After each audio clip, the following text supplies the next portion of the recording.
सो हाय। आज के इस सेशन में हम लोग इक्विलिब्रियम इन केमिकल प्रोसेसेस को स्टडी करेंगे, which is again dynamic equilibrium. जैसा कि हमने देखा कि फिजिकल प्रोसेसेस में जो इक्विलिब्रियम स्टेब्लिश होती है वो डायनेमिक होती है। हम्म। उसी तरीके से केमिकल प्रोसेसेस में भी जो इक्विलिब्रियम स्टेब्लिश होती है वो उसका नेचर डायनेमिक होता है। Okay, so moving on to this, analogous to the physical system, chemical reaction also attain a state of equilibrium। जैसा कि हमने देखा फिजिकल सिस्टम्स में जैसे इक्विलिब्रियम स्टैब्लिश होता है, उसी तरीके से chemical reactions they also attain a state of equilibrium। These reactions can occur both in forward and backward directions। और जब ये इक्विलिब्रियम स्टैब्लिश होती है तो उस वक्त जो रिएक्शंस परफॉर्म हो रहे होते हैं वो फॉरवर्ड डायरेक्शन और बैकवर्ड डायरेक्शन दोनों ही दिशा में हो रहे होते हैं। और उस मोमेंट पे rate of forward and reverse reaction जो है it becomes equal. The concentration of reactant and product remains constant. और जो भी at the time when equilibrium was established, ठीक है, उस वक्त से रिएक्टेंट और प्रोडक्ट के वॉट एवर कॉन्सेंट्रेशन, जो भी कॉन्सेंट्रेशन था, उसमें कहीं कोई चेंज फिर नहीं आता। जब तक इक्विलिब्रियम स्टैब्लिश नहीं हो जाता तब तक धीरे धीरे रिएक्टेंट साइड की कॉन्सेंट्रेशन घटती रहती है और प्रोडक्ट साइड की कॉन्सेंट्रेशन बढ़ती जाती है। लेकिन जैसे ही इक्विलिब्रियम स्टैब्लिश होता है फिर उनके कॉन्सेंट्रेशन में चेंजेस आने बंद हो जाते हैं। This is the stage of chemical equilibrium. This equilibrium is dynamic in nature, यानी कि रिएक्शन हो रहा होता है फॉरवर्ड डायरेक्शन में भी और रिवर्स डायरेक्शन में भी। लेकिन जिस रेट से फॉरवर्ड डायरेक्शन में रिएक्शन प्रोसीड करता है उसी रेट से रिवर्स डायरेक्शन में भी रिएक्शन प्रोसीड करता है। As it consists of a forward reaction in which the reactant give products and reverse reaction in which products give original reactants. For better comprehension, let us consider a general case of reversible reaction. A plus B on the reactant side gives C plus D. With passage of time, there is accumulation of product C and D, यानी कि concentration of C and D will continue to increase, and simultaneously concentration of A and B will continue to fall, and depletion of reactant A and B, यानी कि A and B की जो concentration है वो घटती चली जाती है। This leads to a decrease in the rate of forward reaction and an increase in the rate of reverse reaction। और जो फॉरवर्ड रिएक्शन जो है, और धीरे धीरे धीरे धीरे इसी तरीके से ये जो फॉरवर्ड रिएक्शन जो है वो धीमा पड़ता जाता है और रिवर्स डायरेक्शन में जो रिएक्शन है धीरे धीरे बढ़ना शुरू हो जाता है। ठीक है, आई होप आपको इतनी बात समझ में आई होगी। ठीक, इसी बात को जरा ग्राफ के हेल्प से समझने की कोशिश करते हैं। A plus B C plus D. तो शुरू में ए और बी का कॉन्सेंट्रेशन मान लिया एक्स था, इसका कॉन्सेंट्रेशन जो था वो एक्स मोल पर लीटर था।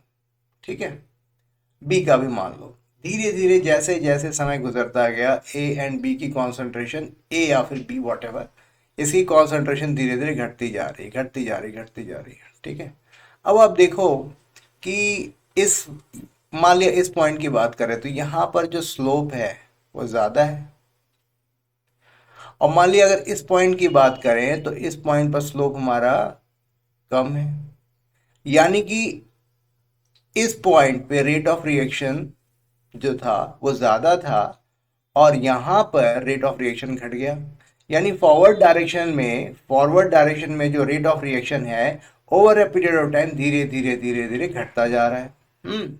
और जब एक बार इक्विलिब्रियम कंडीशन अचीव हो गई तो उसके बाद फिर फर्दर फॉल होना बंद हो जाता है। यानी फॉरवर्ड डायरेक्शन में जो रिएक्शन है, रेट ऑफ रिएक्शन है, वो कांस्टेंट हो जाता है। सिमिलरली शुरू में सी और डी का जो कॉन्सेंट्रेशन था वो जीरो था, लेकिन जैसे जैसे रिएक्शन होना शुरू होता है सी और बी की कॉन्सेंट्रेशन धीरे धीरे बढ़ती चली जाती है। ठीक है, और एक समय आता है कि ये मैक्सिमम पहुंच जाती है एंड आफ्टर इक्विलिब्रियम फर्दर इनकी कॉन्सेंट्रेशन बढ़नी बंद हो जाती है। ठीक है, अब यहाँ पर इस स्टेज को हम लोग ऑब्जर्व करते हैं। ऐसा नहीं है कि रिएक्टेंट से प्रोडक्ट इसके बाद बनना बंद हो जाता है। जितना रिएक्टेंट से प्रोडक्ट बन रहा है उतना ही प्रोडक्ट से रिएक्टेंट भी बन रहा है। ठीक है, इसको हम इस तरीके से इंटरप्रेट करेंगे। ठीक है, तो यानी कि जो भी बातें अभी तक हमने की उसको हमने ग्राफिकली अंडरस्टैंड कर लिया और कॉन्सेप्ट क्लियर कर लिया। Eventually the two reactant reaction occur at the same rate and system reaches a state of equilibrium. यानी दो तरीके रिएक्शंस हो रहे हैं, फॉरवर्ड डायरेक्शन में एंड रिवर्स डायरेक्शन में दो रिएक्शंस हो रहे हैं और दोनों के जो रेट हैं वो बिल्कुल सेम है। Similarly the reaction can reach the state of equilibrium even if we start with only C and D. अच्छा, सी एंड डी से भी शुरू करते तो भी हम इक्विलिब्रियम को अचीव कर सकते थे। That is no A and B being present initially as the equilibrium can be reach from either direction. यानी कि इक्विलिब्रियम को हम किसी भी डायरेक्शन से अचीव कर सकते हैं। The dynamic nature of chemical equilibrium can B demonstrated in the synthesis of ammonia bye Haber's process. ये जो डायनेमिक नेचर है केमिकल इक्विलिब्रियम का, इसको हम हेबर्स प्रोसेस के थ्रू भी समझ सकते हैं। हेबर्स प्रोसेस बहुत ही इंपॉर्टेंट प्रोसेस है। इसमें हम अमोनिया बनाते हैं, नाइट्रोजन और हाइड्रोजन को मिला करके अमोनिया बनता है, जो कि हम लोग जो पी ब्लॉक के एलिमेंट्स हैं उसको पढ़ेंगे तो उसमें हेबर्स प्रोसेस अच्छे से आएगा, तो उस वक्त हम लोग और डिटेल में बातें करेंगे।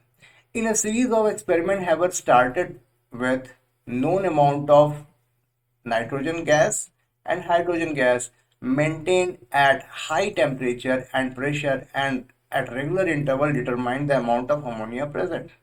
और हेबर प्रोसेस के थ्रू वो जो है इनके कॉन्सेंट्रेशन को मेजर करते रहे at every regular interval of time.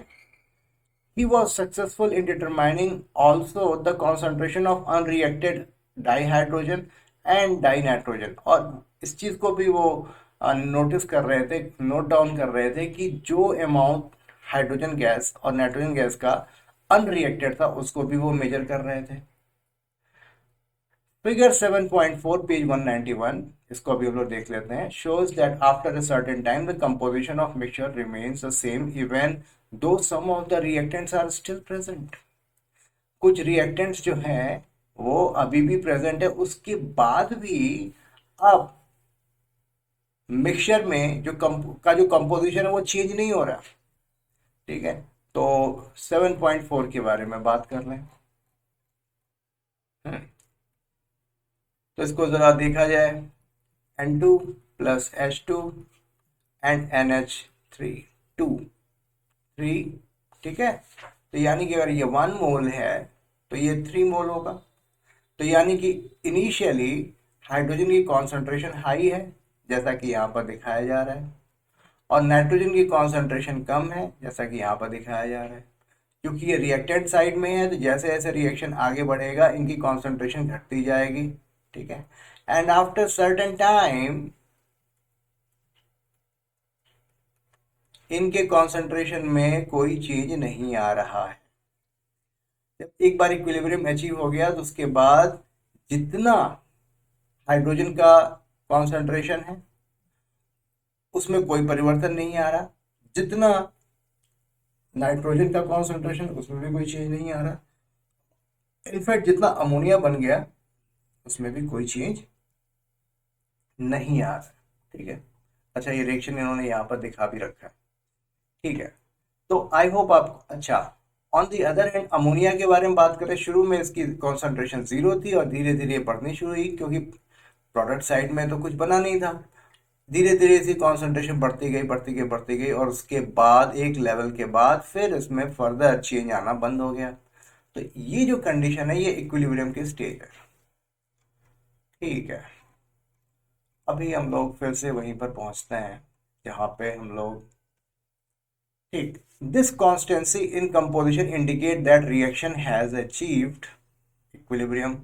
In order to understand the dynamic nature of reaction, अच्छा, अभी ठीक है, ऑल राइट, अब आप कहोगे ठीक है, इक्विलिब्रियम तो अचीव हो गया, लेकिन ये कैसे आप कह रहे हो कि ये डायनेमिक इन नेचर है, यानी कि यहाँ पर भी जो बाउंड्री, जो reactant side and product side है, उसके बीच में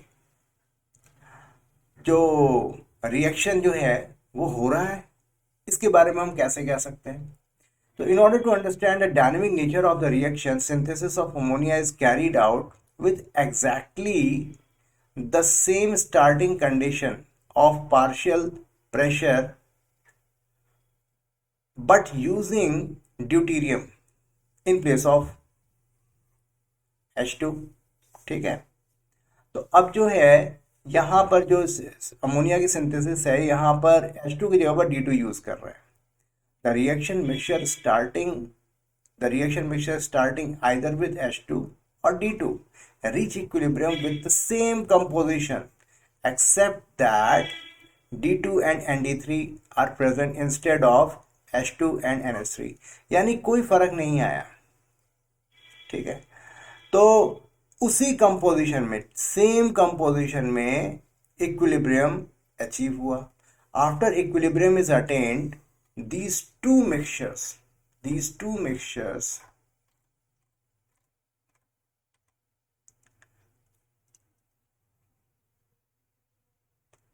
are mixed together and left for a while। तो यानी कि दो रिएक्शंस हो गए, एक में नाइट्रोजन और हाइड्रोजन को यूज किया गया और दूसरे में नाइट्रोजन एंड ड्यूटेरियम को यूज किया गया। एक में NH3 बना और एक में ND3 बना। तो हमने इन दोनों को मिक्स कर दिया and we left it for a while. Later when this mixture was analysed, it was found that concentration of ammonia is just the same as before। तो हमने ये देखा कि अमोनिया का कंसंट्रेशन जो है बिल्कुल वही था। इनफैक्ट ND3 का भी कंसंट्रेशन में कोई परिवर्तन नहीं। However, when the mixture is analyzed by mass spectrometer, it is found that ammonia and all deuterium containing form of ammonia,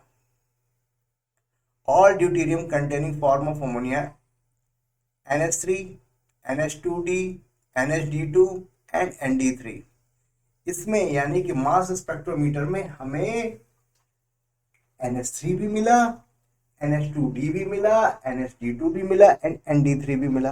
ऐसा कैसे पॉसिबल हो सकता है? इसका मतलब ये हुआ कि ND3 जो है, ND3 वो रिवर्स डायरेक्शन में रिवर्स डायरेक्शन में रिएक्शन परफॉर्म हो रहा है। और NH3 की जो कॉन्सेंट्रेशन है उसमें परिवर्तन नहीं हो रहा है। ठीक है, and hydrogen and its deuterated form H2, HD and D2 ये भी प्रेजेंट मिले। तो इसका मतलब ये हुआ, इसका मतलब ये तभी हो सकता है, ये चीज तभी पॉसिबल है जब दोनों को मिक्स करने के बाद भी रिएक्शन फॉरवर्ड डायरेक्शन में एंड रिवर्स डायरेक्शन में कंटिन्यू है। वरना अगर ये स्टैटिक इक्विलिब्रियम होता और NH3 और ND3 को मिक्स करते तो भी कोई फर्क नहीं पड़ना चाहिए था, क्योंकि स्टैटिक इक्विलिब्रियम है और फॉरवर्ड डायरेक्शन से जो रिवर्स डायरेक्शन में जो रिएक्शन है वो प्रोसीड नहीं होता। और जैसे क्योंकि इक्विलिब्रियम अचीव हो चुका है तो NH3 और ND3 की कॉन्सेंट्रेशन में कहीं कोई परिवर्तन नहीं होता और इनफैक्ट इनके कंपोजिशन में भी कहीं कोई फर्क नहीं आता। तो इस तरीके से हमें लेकिन ऐसा नहीं हो रहा है।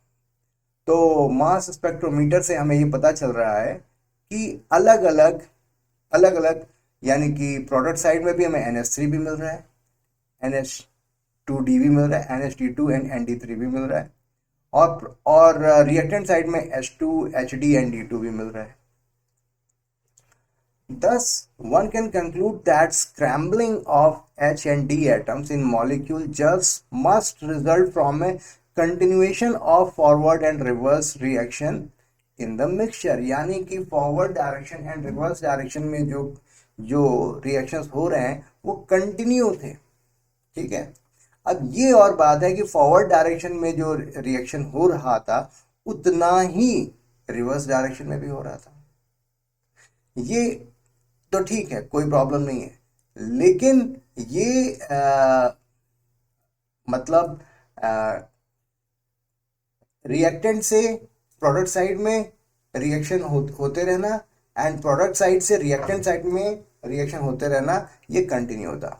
If the reaction had simply stopped when there is equilibrium, जैसा कि मैं थोड़ी देर पहले बता रहा था, then there would have been no mixing of isotopes in this way. तो आइसोटोप्स कभी भी मिक्स नहीं होते. ठीक है ना. तो ये बहुत अच्छा तरीका है डायनेमिक इक्विलिब्रियम को अंडरस्टैंड करने का. Use of isotope in the formation of ammonia clearly indicates that chemical reaction reach a state of dynamic equilibrium in which the rate of forward and reverse reaction are equal and there is no net change in composition. ठीक है. All right. तो इतनी बात हमें समझ में आ गई. यानी कि डायनेमिक इक्विलिब्रियम जो है जो भी जिस रेट से फॉरवर्ड डायरेक्शन में रिएक्शन हो रहा है उसी रेट से रिवर्स डायरेक्शन में भी रिएक्शन परफॉर्म हो रहा है और कंपोजिशन में कोई भी फर्क नहीं आ रहा है. Equilibrium can B attend from both sides whether we start reacting by taking H2 and N2 and get NH3 or by taking NH3 and decomposing it into N2 and H2. तो यानी कि ये कंडीशन है equilibrium की और reversible reaction है ये. तो हमें देखना पड़ेगा कि ऐसी कौन सी कंडीशन है जिससे रिएक्शन फॉरवर्ड डायरेक्शन में ज़्यादातर हो या फिर रिवर्स डायरेक्शन में ज़्यादातर हो. इसके बारे में हम लोग बातें करेंगे. ठीक. Okay. Similarly, let us consider the reaction H2 and I2 to HI. If we start with equal initial concentration of H2 and I2, the reaction proceed in forward direction and concentration of H2 and I2 decreases. सीधी सी बात है. और धीरे धीरे क्योंकि reactant side में है तो इनकी कॉन्सेंट्रेशन घटती जाएगी और HI कॉन्सेंट्रेशन बढ़ती जाएगी until all these become constant at equilibrium. We can also start with HI alone. और हम इसी चीज को HI से भी शुरू कर सकते हैं and make the reaction to proceed in the reverse direction. और रिएक्शन को हम रिवर्स डायरेक्शन में प्रोसीड कराएं. The concentration of HI will decrease and concentration of H2 and I2 will increase until they all become constant when equilibrium is reached. जब equilibrium achieve होगा तो ये सारे जो इनके जो कॉन्सेंट्रेशन है उनमें चेंज आना बंद हो जाएगा. ठीक है. If total number of H and I atoms are same in a given volume, the same equilibrium mixture is obtained whether we started from pure reactant or pure product. ठीक है. तो यानी कि इक्विलिब्रियम मिक्सचर हमारा जो equilibrium mixture आएगा उसमें जो उसका जो कॉम्पोजिशन होगा वो सेम होगा. कोई फर्क नहीं पड़ता हमने रिएक्टेंट साइड से शुरू किया या फिर प्रोडक्ट साइड से शुरू किया. ठीक है भाई. इसी चीज को हम लोग देखा जाए. H2I2 और 2HI. तो शुरू में H2I2 की कॉन्सेंट्रेशन थी. ठीक है. और ये आपस में रिएक्ट करना शुरू किया. धीरे धीरे धीरे धीरे इनकी कॉन्सेंट्रेशन घटती गई क्योंकि रिएक्टेंट साइड में है. और फिर घटते घटते उसके बाद फिर फर्दर चेंजेस आने यहाँ के बाद फर्दर चेंजेस आने बंद हो गए. सिमिलरली HI शुरू में इसकी कॉन्सेंट्रेशन 0 थी. धीरे धीरे ये बढ़ना शुरू हुआ और फिर कॉन्सेंट्रेशन जो इक्विलिब्रियम कंडीशन अचीव करने के बाद फिर से इनमें चेंजेस आने बंद हो गए. ठीक है. तो ओके. अच्छा, इसी तरीके से अगर हम दूसरी तरफ से बात करें तो यानी कि हमने शुरुआत करी HI से, रिवर्स डायरेक्शन से। तो पहले इसकी कॉन्सेंट्रेशन घटती गई और हाइड्रोजन एंड आयोडीन कॉन्सेंट्रेशन बढ़ती गई और यहाँ पर ये इक्विलिब्रियम अचीव हुआ। ठीक है, तो बहुत ही अच्छा तरीका है, बहुत ही इनोवेटिव तरीका है, दो सिचुएशन को एक ही ग्राफ में इन्होंने एम्बीड कर दिया। गुड। तो ईदर डायरेक्शन, ठीक है। तो इस तरीके से हमने 7.2 केमिकल इक्विलिब्रियम को अंडरस्टैंड किया। अब हम कुछ लॉज के बारे में बात करेंगे इन topic 7.3 laws of chemical equilibrium and equilibrium constant.